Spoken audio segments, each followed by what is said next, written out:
Let's cross to Washington, D.C. now and talk to Joshua Foust, a fellow at the American Security Project, who has consulted for the US government on intelligence and defence issues. Thanks for joining us on Al Jazeera, Joshua. They're very big shoes to fill. Can Marc Grossman do it?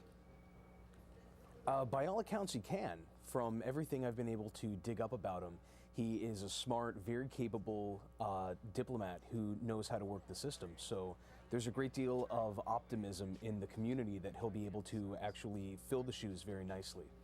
Richard Holbrooke was a large personality with a very strong and credible track record. He was sent to both Afghanistan and Pakistan to get results.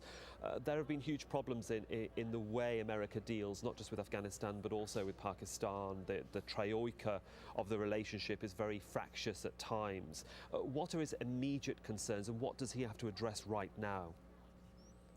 Well, probably the most immediate concern facing the relationship with Pakistan is the resolution of the dispute over the status of Raymond Davis, who was an employee or in some way related to the embassy and was involved in the deaths of several Pakistani nationals and has since been arrested. In the interim since his arrest, the embassy has claimed that he is entitled to diplomatic immunity, and the Pakistani authorities have disputed that. And that remains unresolved. And part of the dispute, part of the fallout from that dispute, has been that a tripartite meeting between Afghanistan and Pakistan that was supposed to take place this week has been delayed. So I would think that one of Grossman's first priorities is going to be resolving that situation so he can get onto the broader strategic aspects of the war. Again, it boils down to the fact that America looks after its own first, and yet what concerns most Pakistanis in that country will be the ongoing drone attacks. I mean, they would want that issue addressed by the special envoy, and they don't want that to be sidetracked in any way. Right, and the drones are a very interesting issue within U.S. policy circles too, in that there's a growing awareness that some Pakistanis at least find them incredibly provocative, and that the drones are driving a lot of anti-American sentiment. On the other hand, the intelligence community is adamant that the drones are effective at reducing the capabilities of Al-Qaeda.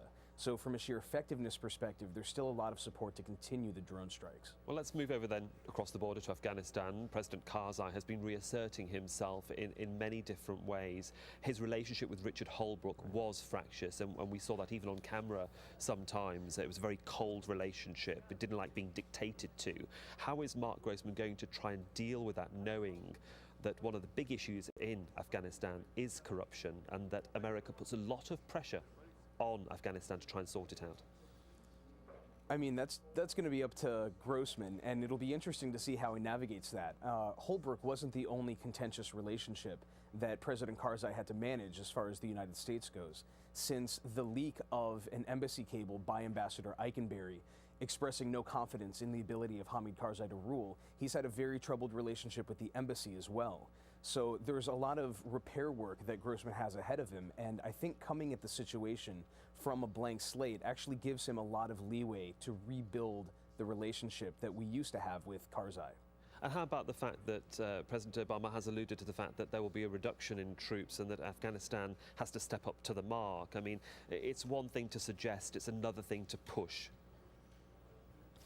It is, and there are some encouraging signs within the Afghan security forces. The National Army in particular has shown a lot of promise for being able to step up and take over operations. The problem is most of Afghanistan's other security services have not. In particular, the National Police remain riddled with corruption and deeply unpopular in most of the country. One of the main strategies that General Petraeus has decided is going to be how Afghans can step up and take over the functions that U.S. troops were performing is by instituting local security groups, and whether those will succeed is anyone's guess. What do you think, Joshua? How long do you think he'll last? Who? General Petraeus? No, Marc Grossman. Marc Grossman, that'll be interesting too. The job of the special representative is extremely high stress.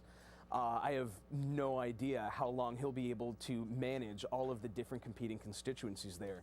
But again, from the people who've worked with him before, they're very confident in his abilities to be able to manage all of that. So he might actually end up being a surprise and do a really impressive job. Well, maybe as and when he stays or leaves, we'll get you back on to assess it again. Thanks very much. Yes. Well, still much more to come on the programme, including China's foreign ministry rejects claims it was behind a cyber attack on Canada's government. And convicted of stealing state secrets, the US reacts after a Chinese court upholds a conviction against an American geologist.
Welcome back. These are the main stories on Al Jazeera. Libya's nationwide protests result in a violent crackdown with at least 24 people killed. Demonstrators in the city of Tobruk made their views of Colonel Gaddafi known by burning down a monument of the Green Book that contains the leader's political views. Egyptian authorities have arrested 3 former government ministers and a businessman who are under investigation for corruption. And more demonstrations are planned today to celebrate the removal of President Hosni Mubarak last week. The aftermath of a police crackdown in Bahrain. The city's capital, Manama, remains under police lockdown.